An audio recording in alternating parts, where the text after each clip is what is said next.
o PL decidiu recuar do acordo de trégua com o presidente da Câmara, Hugo Mota, em relação ao projeto da anistia aos condenados pelo 8 de janeiro. A informação foi confirmada pelo líder do PL na Câmara, Sóstenes Cavalcante, à coluna de Igor Gadelha, aqui do Metrópolis. Segundo Sóstenes, o partido voltará a pressionar Mota a pautar a proposta a partir da próxima reunião de líderes na semana que vem. Felipe, mais uma situação para Hugo Mota administrar. Então, temos agora Hugo Mota. Ficou sem ser pressionado apenas por uma semana, pediu que o assunto anistia desse uma trégua semanal para colocar outros assuntos em pauta, mas o Partido Liberal não vai mais esperar. Então, Sóstenes já disse que vai pautar o assunto, que vai pressionar Hugo Mota para pautar esse assunto, mas como a gente disse aqui ontem, ninguém quer mais assinar esse PL da anistia, que agora se chama PL da dosimetria. O Sóstenes diz que tem os votos necessários para a pauta passar no plenário da Câmara. Agora, eu já não sei se o Centrão está mais tão dentro desse assunto como esteve anteriormente. E se passar na Câmara, lembramos que ainda tem uma jornada no Senado, certo? Não, exatamente. É bom lembrar que Alcolumbre, né, o presidente do Senado Federal, falou que não é prioridade do Senado Federal analisar o PL da anistia e que ele não vai pautar o PL da anistia. Então, por mais que o PL transite pela Câmara dos Deputados, não vai conseguir ser aprovado no Senado Federal. Aí tem uma questão importante, né? Eu até acredito que talvez o Sóstenes, o PL, já tenha tido, né, os votos necessários para a PL da anistia. Mas eu não acho, sinceramente, que isso seja verdade atualmente, né? Isso porque muita coisa aconteceu, muita água passou por baixo da ponte, né? Tivemos aquela manifestação grande contra a PEC da blindagem do Poder Legislativo, que também tangencialmente se mostrou contrária também à PL da anistia, né? Então, ou seja, porque a ideia, só para lembrar, contextualizar brevemente, a ideia da Câmara dos Deputados, naquele momento, era exatamente aprovar conjuntamente os dois projetos, né? Num grande acordão entre o governo e a oposição, né? Aí a sociedade se manifestou completamente contrário a esse acerto e esse arranjo. Ou seja, a sociedade, em modo geral, é contra, né, a PL da anistia. E aí tem um ponto que eu acho principal também, né? Você vê claramente que o Centrão, que é o fiel da balança em todas as votações da Câmara dos Deputados, também não está bem certo se quer a PL da anistia. O Centrão não sabe, por exemplo, se quer fazer com que o Bolsonaro seja elegível no ano que vem. Até porque o Centrão prefere, no contexto atual, muito mais uma figura como Ratinho Júnior e como Tarcísio do que como Bolsonaro. Então, até para o Centrão, abraçar a PL da anistia vai contrariar seus próprios interesses. Então, na minha opinião, Naila, eu não acho que o PL da anistia encontra respaldo, de certa forma, no Congresso Nacional, não. Muito bem, então eu vou chamar mais uma pessoa para integrar o nosso bate-papo. Marília Ribeiro, nossa repórter, que está no Congresso Nacional. Marília, bem-vinda, muito boa tarde. Oi, Neila, boa tarde para você, é o Felipe, uma boa sexta-feira pra gente. Pois é, Neila, nesses próximos dias, esse assunto, né, anistia, ele deve começar a ganhar um pouco mais de força lá dentro do Congresso Nacional. Isso de acordo com o nosso colega Igor Gadelha, que conversou com o líder do PL lá na Câmara, Sóstenes Cavalcante. Neila, esse texto da anistia, ele é um texto ali de 2022, antes mesmo ali dos atos do dia 8 de janeiro, mas ele acabou tomando forma mesmo com esses atos. E agora, então, ele deve voltar a ser discutido.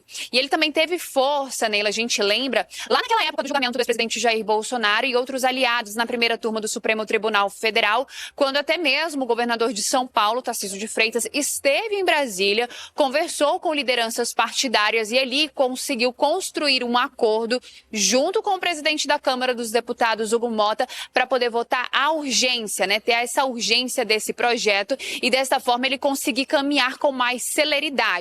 Então, o Hugo Mota acabou passando a relatoria desse projeto para Paulinho da Força. O deputado, então, começou a fazer aí uma certa peregrinação dentro da Câmara dos Deputados, conversando com os partidos para tentar formar um texto. De antemão, já no começo, ele já falou bem assim que não seria mais PL da anistia, mas sim um PL, um projeto de lei da dosimetria. Por que não anistia? Porque o que defende a oposição aí, Sóstenes Cavalcante e todos os apoiadores do ex-presidente Jair Bolsonaro, é uma anistia ampla e restrita e geral, que dessa forma vai alcançar o ex-presidente Jair Bolsonaro, que neste momento está condenado e está inelegível.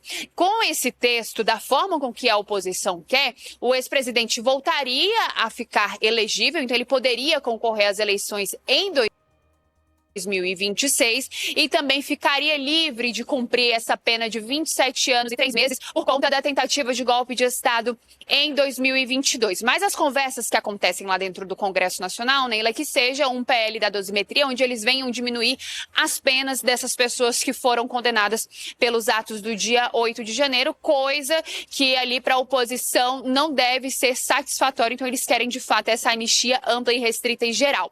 Vocês tocaram no assunto aí, Neila, no estúdio, sobre o Congresso, sobre o Senado Federal. Isso porque o texto ele precisa passar lá pelo Senado para poder ser aprovado, né? Só que Davi Alcolumbre já disse que o texto ele não deve ter chance nenhuma de ser aprovado lá dentro, porque principalmente não há clima para votação. E aí a gente lembra, né, que vocês acabaram até citando também a PEC da blindagem, essa proposta de emenda à Constituição que foi aprovada lá na Câmara dos Deputados, mas chegou no Senado Federal e ela acabou sendo enterrada, então ela não avançou e com isso ficou até feio para a Câmara dos Deputados. E as pessoas foram para as ruas para poderem protestar contra a PEC da blindagem, mas aí misturou a PEC da blindagem e a anistia. E esses temas, para a maioria da sociedade, virou uma coisa só. Então ele não é bem visto pela população. Isso porque a gente já trouxe até pesquisas aqui, tanto no nosso site quanto durante aqui a nossa programação no Contexto e também no YouTube, que a maior parte da população não aprova essa anistia ampla e restrita e geral. O que eu ouço lá dentro do Congresso, Neila, é que Jair Bolsonaro já abriu mão aí de fato dessa anistia que a oposição defende, que ele queria aí de fato ter a sua penalidade diminuída. E nessa semana nós tivemos esse acórdão publicado pelo Supremo Tribunal Federal desse julgamento, então fica mais próximo do ex-presidente começar a cumprir essa pena a qual ele foi condenado. Neila e Felipe. Olha, Felipe, eu não sei a sua opinião sobre esse assunto, mas de verdade o que a Marília falou, eu acho que deveria ser seguido pelo ex-presidente. Mais fácil ele lutar e a sua defesa lutar por uma regressão de pena, ou que ele possa ficar em casa, ou que ele possa continuar se mantendo em casa, em prisão domiciliar, do que lutar para um PL da anistia, um PL da dosimetria, seja ele qual o nome for.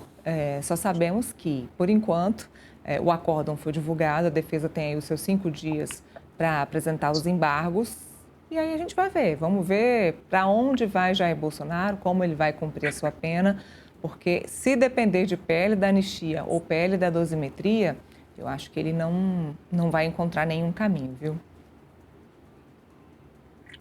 Esse é o ponto que eu acho fundamental quando você analisa a política no Brasil, né? Política é a arte do possível, né? Política não é o que você quer, não é o que outro quer. Política é você buscar sempre o grau comum, né? O chão comum, né? Que você consegue, de certa forma, andar junto com o seu antagonista político, né? Junto com o seu adversário político. Isso que é a política, né?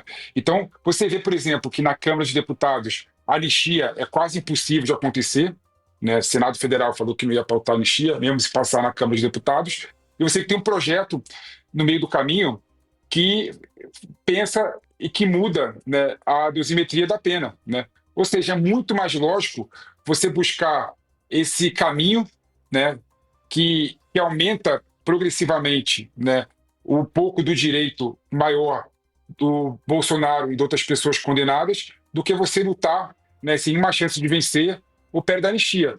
E eu acho, Neila, com toda a convicção, que a tese da dosimetria é uma tese boa, né? Por quê? Porque vamos lembrar o que aconteceu no julgamento do Supremo Tribunal Federal, né? O voto que foi consolidado pela maioria, né? Eles resolveram colocar tanto a pena de tentativa de golpe de Estado quanto a abolição do Estado Democrático de Direito. Acumularam as duas penas. Essa foi a tese ganhadora, né? E aí a pena aumentou significativamente, né?